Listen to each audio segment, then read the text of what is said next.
Esensi Islam tidak terletak pada pakaian yang dikenakan, melainkan pada akhlak yang dilaksanakan. Rentenir memang melakukan kerja manipulatif, karena ia mengambil keuntungan dari penderitaan orang lain. Sementara Tuhan tidak memanipulasikan apa-apa. Yang diberikannya hanyalah kehidupan itu sendiri. Terserah mau diapakan oleh manusia, dijadikan ajang pengerusakan, atau lahan penyejahteraan hidup. Jika kita merasa Muslim terhormat, kita akan berpuasa dengan menghormati orang yang tidak berpuasa.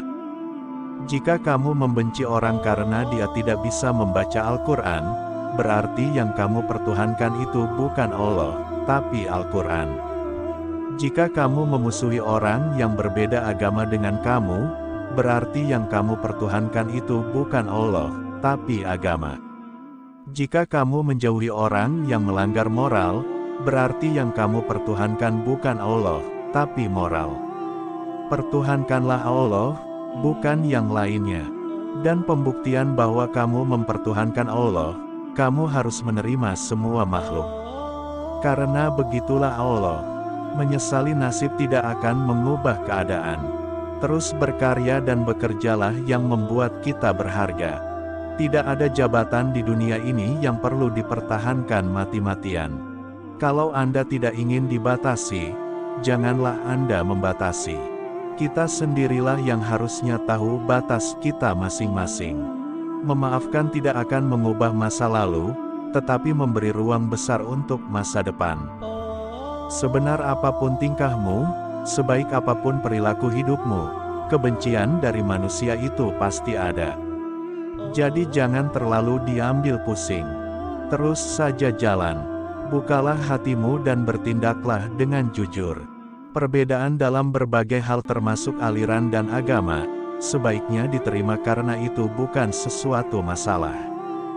Tuhan tidak perlu dibela, Dia sudah maha segalanya. Belalah mereka yang diperlakukan tidak adil. Bukalah hatimu dan bertindaklah dengan jujur. Mestinya yang merayakan hari Natal bukan hanya umat Kristen, melainkan juga umat Islam dan umat beragama lain, bahkan seluruh umat manusia. Sebab, Yesus Kristus atau Isa Al-Masih adalah juru selamat seluruh umat manusia, bukan juru selamat umat Kristen saja.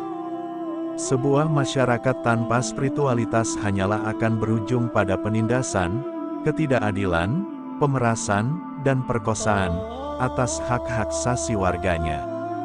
Negeri ini paling kaya di dunia, tapi sekarang negeri ini menjadi melarat karena para koruptor tidak ditindak dengan tegas.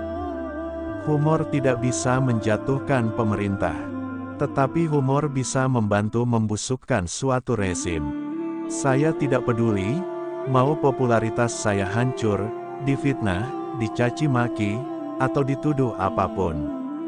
Tapi bangsa dan negara ini harus diselamatkan dari perpecahan. Menyesali nasib tidak akan mengubah keadaan, terus berkarya dan bekerjalah yang membuat kita berharga. Kepemimpinan yang baik dapat membawa hasil yang baik tanpa banyak menumpahkan darah. Dalam hidup nyata dan dalam perjuangan yang tak mudah, kita bukan tokoh dongeng dan mitos yang gagah berani dan penuh sifat kepahlawanan. Marilah kita bangun bangsa dan kita hindarkan pertikaian yang sering terjadi dalam sejarah. Inilah esensi tugas kesejarahan kita, yang tidak boleh kita lupakan sama sekali. Orang yang masih terganggu dengan hinaan dan pujian manusia, dia masih hamba yang amatiran. Allah itu maha besar, Ia tidak memerlukan pembuktian akan kebesarannya. Ia maha besar karena Ia ada. Apapun yang diperbuat orang atas dirinya, sama sekali tidak ada pengaruhnya atas wujudnya dan atas kekuasaannya. Semakin tinggi ilmu seseorang, maka semakin tinggi toleransinya. Agama mengajarkan pesan-pesan damai dan ekstremis memutarbalikkannya. Kita butuh Islam ramah, bukan Islam marah. Perbedaan itu fitrah, dan ia harus diletakkan dalam prinsip kemanusiaan universal. Islam itu datang bukan untuk mengubah budaya leluhur kita jadi budaya Arab. Bukan untuk aku menjadi ana, sampeyan, jadi, antum, sedulur, jadi, ahi. Kita pertahankan milik kita. Kita harus serap ajarannya, bukan budaya Arabnya. Islam di Indonesia itu timbul dari basis kebudayaan. Jika itu dihilangkan, maka kemungkinannya ada dua, yaitu pertama kebudayaan akan mati, kedua Islam akan hancur. Pesan saya, jadilah pemikir yang sehat. Dari sudut agama, saya ingin mengingatkan, agar ketidaksenangan kita terhadap seseorang atau suatu kaum jangan sampai menyebabkan kita berlaku tidak adil dalam memutuskan